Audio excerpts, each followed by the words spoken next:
एक बहुत बड़ी सोसाइटी के अंदर एक औरत का रहस्यमय तरीके से मर्डर हो जाता है।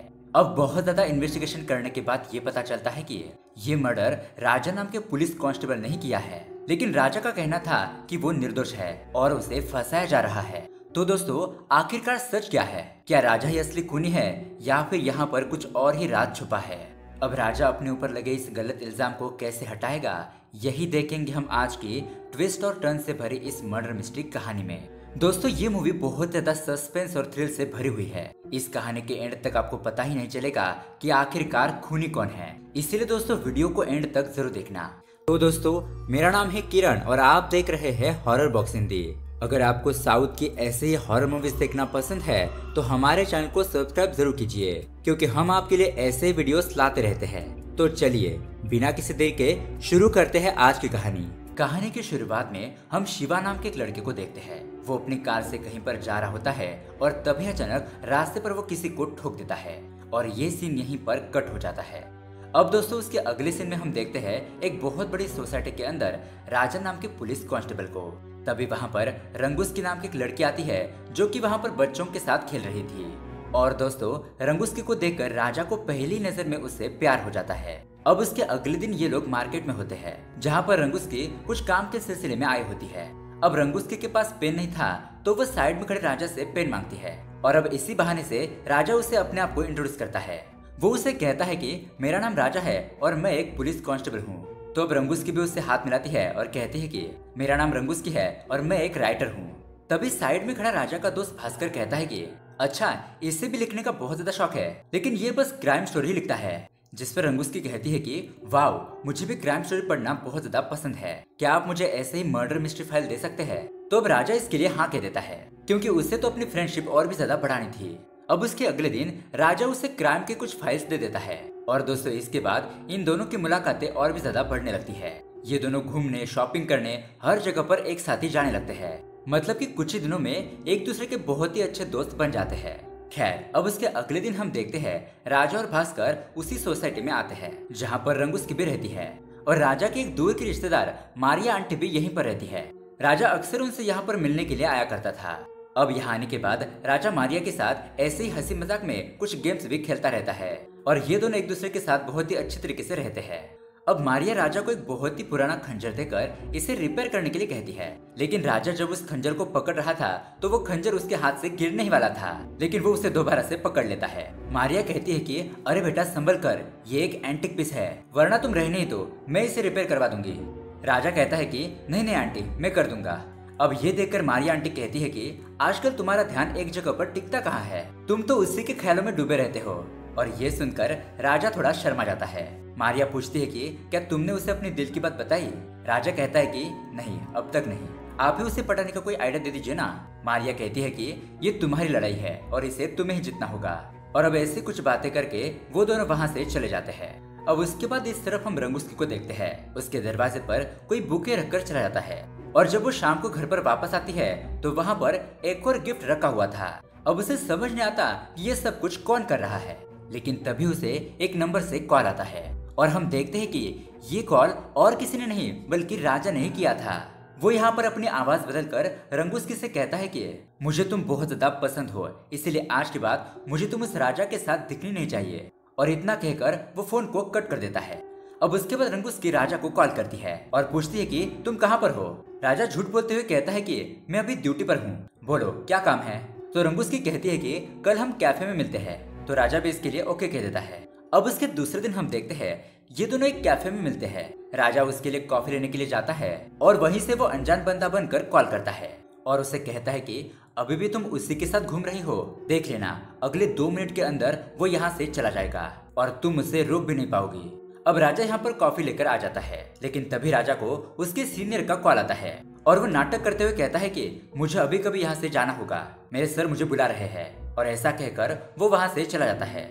उसके बाद हम देखते हैं कि रात को रंगुस्की राजा को अपने घर पर बुलाती है और उसे किस करने के लिए कहती है, क्योंकि अगर वो लड़का इन दोनों को देख रहा होगा तो इन्हें प्यार करता हुआ देखकर वो उसे कॉल करना बंद कर देगा। अब रंगुस्की राजा को किस करने का झूठा नाटक करने के लिए कहती है, लेकिन हमारा हीरो तो उसे सच में किस कर देता है और उसे कहता है कि मैं तुमसे सच्चा प्यार करता हूँ। इतना कहकर वो शर्माते हुए वहाँ से चला जाता है। फिर उसके अगले दिन हम देखते हैं रंगू उसकी राजा के घर पर पहुंच जाती है और वो भी उसके सामने अपने प्यार का इजहार कर देती है। और ये सुनकर राजा तो बहुत ही ज्यादा खुश हो जाता है। लेकिन तभी रंगूस्की को फिर से उस बंदे का कॉल आता है और राजा सोचने लगता है कि वो कॉल तो आवाज बदलकर मैंने ही किया था, तो फिर इससे अब कौन कॉल कर रहा है। मतलब दोस्तों, राजा का मजाक सच हो गया था। फिर राजा उस नंबर की डिटेल्स निकलवाता है तो उसे पता चलता है कि ये नंबर तो राजा के नाम पर ही लिया गया है। मतलब कि अगर इस नंबर से कोई भी गलत काम हुआ तो उसका सारा इल्जाम राजा के ऊपर ही आ जाएगा। खैर, अब उसके बाद हम देखते हैं राजा जब पुलिस स्टेशन में होता है तब उसे उसी लड़के का कॉल आता है। वो उसे कहता है कि हेलो ब्रदर, आखिरकार तुमने उसे अपने प्यार के जाल में फंसा ही लिया, लेकिन वो मेरी नहीं हो सकी तो मैं उसे तुम्हारे भी नहीं होने दूंगा। मैं उसे आज रात ही मार डालूंगा। ऐसा कहकर वो फोन को कट कर देता है। अब राजा को रंगूस्की को खोने का डर लगने लगता है, इसलिए वो उसे तुरंत ही कॉल करता है और उसे अपने घर का दरवाजा बंद करने के लिए कहता है। उसके बाद हम उस सोसाइटी के वॉचमैन को देखते हैं जो कि इधर उधर टहलते हुए पहरा दे रहा होता है। अब इतने में ही राजा रंगूस्की के घर पर पहुंच जाता है, लेकिन वो देखता है कि उसके घर का दरवाजा तो खुला हुआ है। वो घबराते हुए अंदर जाकर उसे ढूंढने लगता है, लेकिन रंगूस्की उसे कहीं पर भी नहीं मिलती। फिर वो गार्डन वाले एरिया में जाने लगता है, तभी अचानक रंगूस्की उसके सामने आकर उसे डरा देती है। अब राजा उसे डांटते हुए कहता है कि मैंने तो तुम्हें दरवाजा बंद करने के लिए कहा था। तो रंगूस्की कहती है कि हाँ, मैं डोर बंद करने के लिए गई थी, लेकिन फिर मैंने सोचा कि मैं तुम्हारी बात क्यों मानूं। अब ये सुनकर राजा उसे कहता है कि अच्छा, अगर मैं तुम्हें दरवाजा बंद करने के लिए कहूंगा तो तुम दरवाजा खुला छोड़ोगी, इसलिए अब मैं तुम्हें कहता हूँ दरवाजा ओपन रखो। तो दोस्तों, रंगूस्की दरवाजा बंद कर देती है और फिर राजा वहाँ से चला जाता है। अब उसके अगले दिन हम देखते हैं उसी सोसाइटी में पुलिस आ जाती है और हमें एक शॉकिंग बात पता चलती है। दरअसल राजा की आंटी मारिया का किसी ने खून कर दिया था। अब उस घर में इन्वेस्टिगेशन शुरू हो जाती है और राजा को हम थोड़ा सा घबराए हुआ देखते हैं। तभी राजा को वहाँ पर टेबल पर रखा हुआ एक बिल दिखाई देता है, तो राजा उसे अपनी जेब में छुपा लेता है। उसके बाद पुलिस की टीम घटनास्थल की फोटो लेने के बाद बॉडी पोस्टमार्टम को भेज देती है और यहाँ पर इंस्पेक्टर प्रकाश सोसाइटी के सभी लोगों से पूछताछ करना शुरू कर देता है। पहले वॉचमैन बताता है कि आज सुबह में जब उनके घर पर पेपर डालने के लिए गया था तो वहाँ पर मैंने मैडम की लाश देखी और इसलिए मैंने आपको तुरंत ही कॉल कर दिया। उसके बाद यहाँ के सेक्रेटरी को बुलाया जाता है। इंस्पेक्टर उससे पूछता है कि यहाँ के पूरे एरिया में सीसीटीवी कैमरास क्यों नहीं लगाए गए। सेक्रेटरी बताता है कि अभी आधे एरिया में ही सीसीटीवी कैमरास लगाए गए हैं और बाकी के कैमरास थोड़े दिन के बाद लग जाएंगे। उसके बाद सोसाइटी में रहने वाले फोटोग्राफर को और बिजनेसमैन को बुलाया जाता है। वो बताते हैं कि हमें इस मर्डर के बारे में कुछ भी नहीं पता, लेकिन उसी सोसाइटी में रहने वाला एक आदमी बताता है कि मैंने रात को एक लाल शर्ट पहने आदमी को भागते हुए देखा था। अब ये सब जानकारी मिलने के बाद पुलिस वहाँ से चली जाती है, लेकिन हम देखते हैं कि राजा उसी सोसाइटी के घर के अंदर छुपके से घुस जाता है और इस सोसाइटी के पिछले गेट के पास जो सीसीटीवी कैमरा लगाया गया था उसका फुटेज डिलीट कर देता है, क्योंकि उस वीडियो में वो भागकर जाता हुआ दिखाई दे रहा था। और इतना ही नहीं, कल रात उसी ने ही लाल शर्ट पहनी थी। अब ये सब कुछ सबूत मिटाने के बाद राजा अपने घर पर आ जाता है, लेकिन फिर से उसे उसी लड़के का कॉल आता है। वो उसे कहता है कि अगर मैं उस लड़की को मारता तो मुझे कोई भी फायदा नहीं होता, इसलिए मैंने उस बुढ़िया को ही मार दिया ताकि इसका पूरा इल्जाम तुम्हारे ऊपर आ जाए। और हाँ, भले ही तुमने वो सीसीटीवी फुटेज डिलीट कर दिया हो, लेकिन तुम अब बच नहीं सकते। अब फोन कट करने के बाद राजा अपने दोस्त शिवा को कॉल करता है और उस लड़के का नंबर ट्रेस करके उसके लोकेशन के बारे में बताने के लिए कहता है। शिवा उसे बताता है कि ये सारे कॉल्स क्लासिक मॉल के पास से ही किए गए हैं और लास्ट कॉल तो तुम्हारे घर के पास जो टावर है वहीं से किया गया है। अब दोस्तों, उसके बाद ऐसे ही कुछ दिन बीत जाते हैं। यहाँ पुलिस स्टेशन में सीनियर ऑफिसर इंस्पेक्टर प्रकाश को डांटने लगते हैं कि 2 हफ्ते हो गए लेकिन अभी तक खूनी पकड़ा नहीं गया, इसलिए अब ये केस सीआईडी ऑफिसर को दे दिया गया है, इसलिए तुम उसी के साथ मिलकर खूनी को ढूंढना। अब उसके अगले दिन हम देखते हैं स्पेशल एजेंट के इस केस को सॉल्व करने के लिए पुलिस स्टेशन पहुंच जाता है। पहले वो इन लोगों ने इकट्ठा किए सबूतों को बारीकी से चेक करता है और उसके बाद सीधा वो सोसाइटी में पहुंच जाता है। सेक्रेटरी से पूछताछ करने पर वो बताता है कि सर, इस बंगले का मालिक अमेरिका में रहता है और मारिया यहाँ पर किराए के तौर पर रह रही थी। अब ये सुनने के बाद केके उसे यहाँ से जाने के लिए कहता है। फिर वो मारिया के घर को बाहर से ऑब्जर्व करने लगता है। तभी उसे कुछ क्लिक होता है और वह दौड़कर सोसाइटी के पिछले गेट पर पहुंच जाता है। तो वहां पर उसे एक सीसीटीवी कैमरा दिखाई देता है। केके कहता है कि इस कैमरे के फुटेज को चेक करो और उस फुटेज को चेक करने के बाद उन्हें पता चलता है कि इस कैमरे का उस दिन का फुटेज किसी ने डिलीट कर दिया है। अब वहां से केके मारिया के घर के अंदर आ जाता है और उस क्राइम स्पॉट पर लेट जाता है। वो अपने तरीके से ये जानने की कोशिश कर रहा था कि आखिरकार मारिया के साथ क्या क्या हुआ होगा। तभी वहां पर कांस्टेबल राजा पहुंचता है क्योंकि उसे केके ने बुलाया था। केके उससे पूछता है कि तुम मारिया को अच्छी तरीके से जानते थे ना, और तुम उसे कभी कभार मिलने के लिए भी आते थे। बताओ, तुम्हें इस मर्डर के बारे में कुछ पता है क्या? राजा कहता है कि नहीं सर, मुझे इसके बारे में कुछ भी पता नहीं है। तभी केके को वहाँ पर वो पुराना खंजर दिखाई देता है और उस खंजर को देखकर उससे कुछ याद आता है। इसलिए वो सीधा पुलिस स्टेशन में पहुंचकर उन फोटोज को देखने लगता है। तब उसे पता चलता है कि इन फोटोज में एक बिल दिखाई दे रहा है, लेकिन इन्वेस्टिगेशन के दौरान ये बिल किसी को भी नहीं मिला, क्योंकि दोस्तों उस बिल को तो राजा ने छुपाया था। केके कहता है कि इस बिल को जूम करो और जो दुकानदार है उसे मेरे सामने लेकर आओ। अब रात को हम देखते हैं कि रंगूस की राजा से मिलने के लिए आ जाती है। तब राजा उसे सारा सच बता देता है कि वो अनजान बंदा बनकर वही उसे कॉल कर रहा था, और ये सुनकर रंगूस की बहुत ज्यादा शॉक हो जाती है। राजा उसे कहता है कि अभी ये प्रॉब्लम नहीं है, बल्कि वो आदमी मारिया को मारकर मुझे उस केस में फंसाना चाहता है। राजा आगे उसे ये भी बताता है कि जब उस दिन वो रात को उससे मिलने के लिए आया था तब उसके साथ क्या हुआ था। दरअसल राजा जब वहाँ से जा रहा था तो मारिया के घर से कुछ गिरने की उसे आवाज आई, इसलिए वो वहाँ पर देखने के लिए गया, लेकिन वहाँ पर तो पहले से मारिया को किसी ने मार डाला था। तभी वहाँ पर उसे वो लड़का कॉल करता है और कहता है कि मैंने मारिया को मार दिया है, लेकिन अब इसका सारा इल्जाम तुम्हारे ऊपर आ जाएगा। और ये सुनने के बाद राजा तुरंत ही वहाँ से डर कर भाग जाता है, और इसलिए उसने वो सीसीटीवी फुटेज भी डिलीट किया था ताकि वो इस केस में फंस न जाए। अब ये सब कुछ सुनने के बाद रंगूस को बहुत ज्यादा बुरा लगता है और वो उसे नाराज होकर वहाँ से चली जाती है।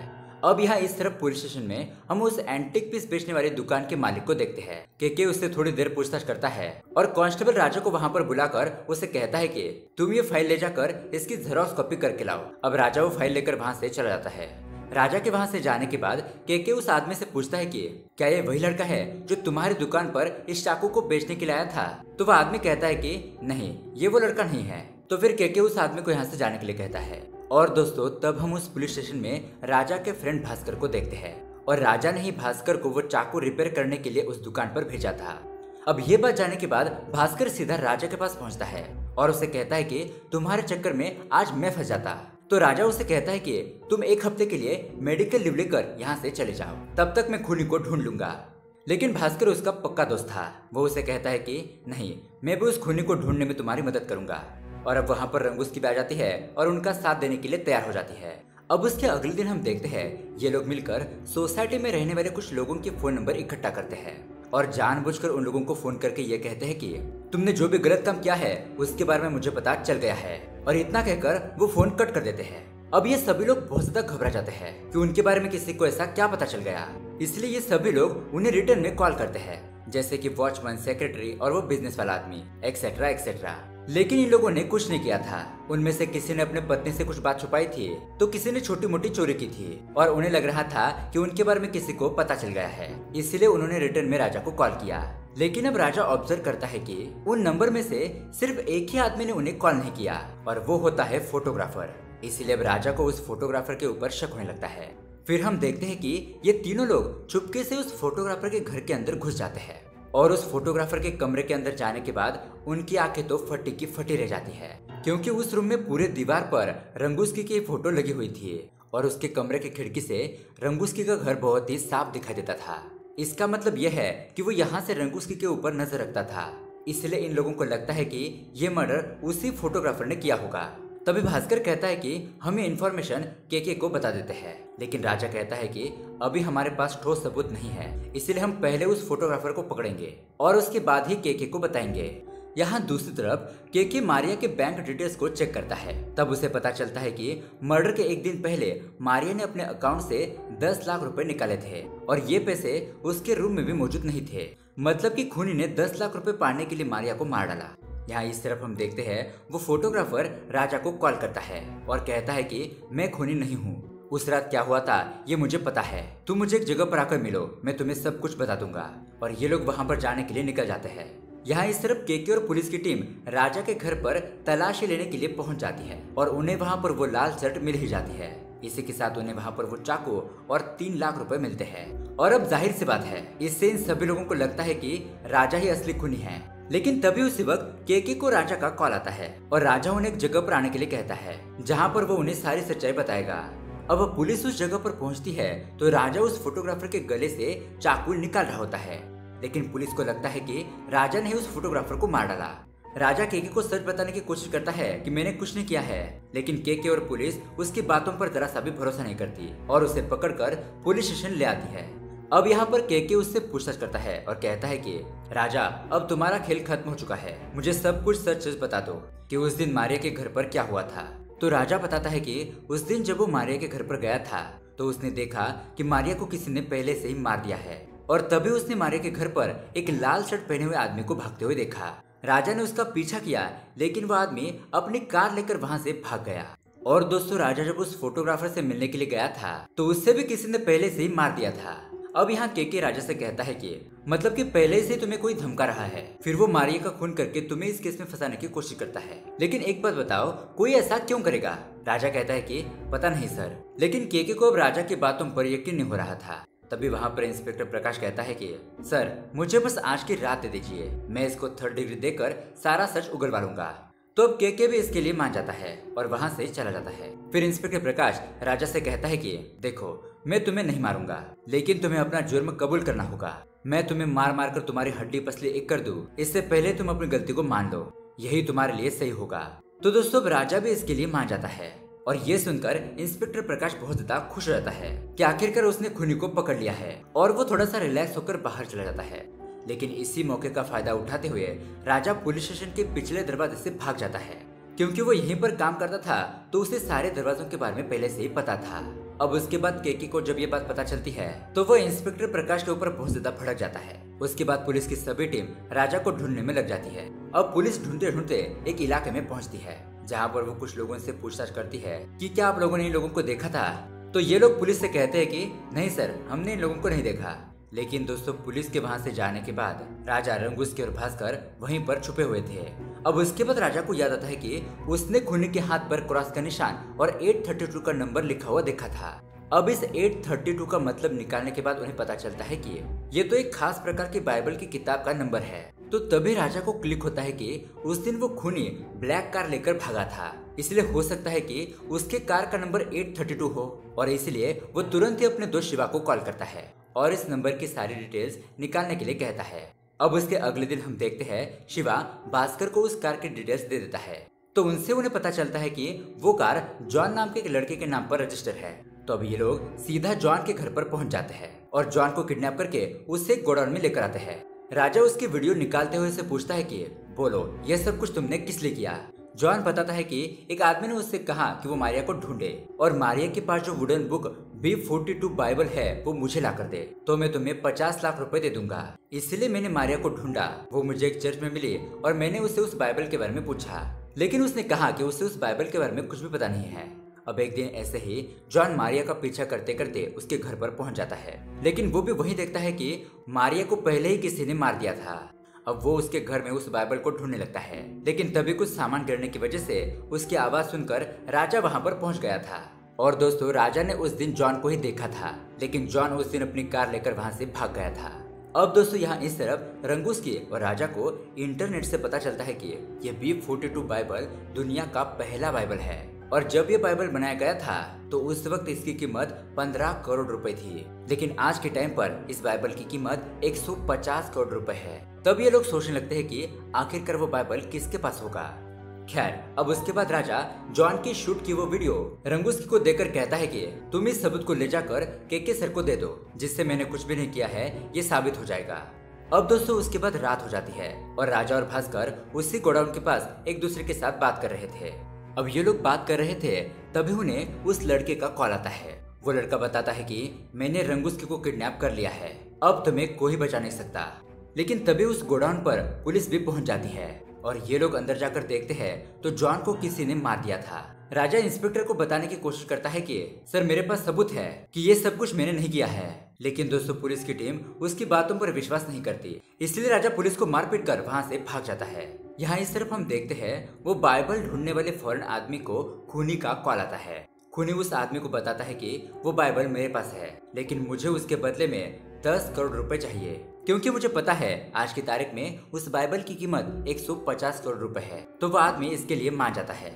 इधर हम राजा को देखते हैं जो कि अपने दोस्त शिवा को कॉल कर रहा होता है। वो पुलिस से बचने के लिए रास्ते से भाग रहा था, लेकिन तभी एक कार उसे ठोक देती है।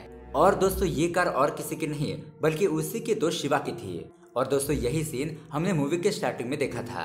अब उसके कुछ देर बाद में होश में आने के बाद ये लोग रंगूस्के के नंबर को ट्रैक करने लगते हैं तो उन्हें सेंट चर्च की लोकेशन के बारे में पता चलता है।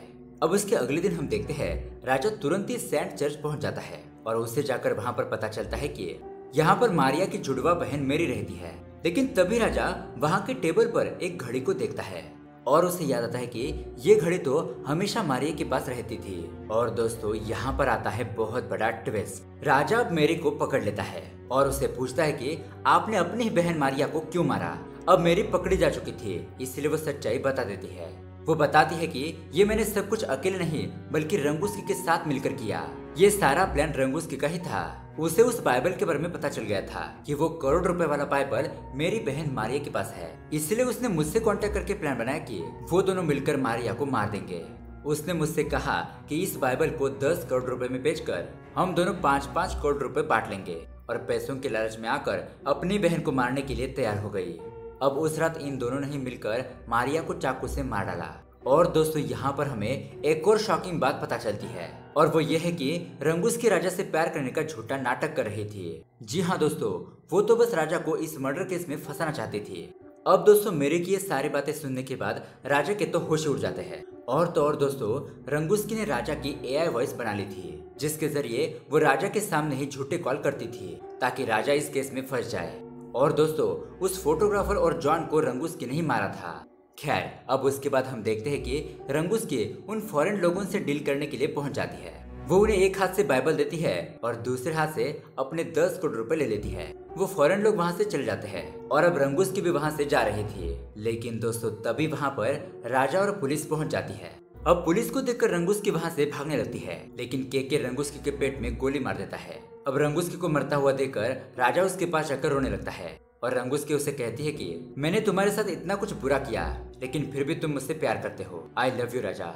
और वो हंसते हुए कहती है कि तुम मेरी हर बात पर विश्वास करते हो, पागल कहीं के। और इतना कहकर रंगूस्की अपना दम तोड़ देती है। और दोस्तों इसी दुखी एंडिंग के साथ ये कहानी यहीं पर समाप्त हो जाती है। तो दोस्तों ये मर्डर मिस्ट्री मूवी आपको कैसी लगी हमें कमेंट करके जरूर बताइएगा। साथ ही ऐसे ही अमेजिंग मूवी देखने के लिए हमारे चैनल को सब्सक्राइब जरूर कीजिए। मिलते हैं अगली वीडियो में। Thanks for watching.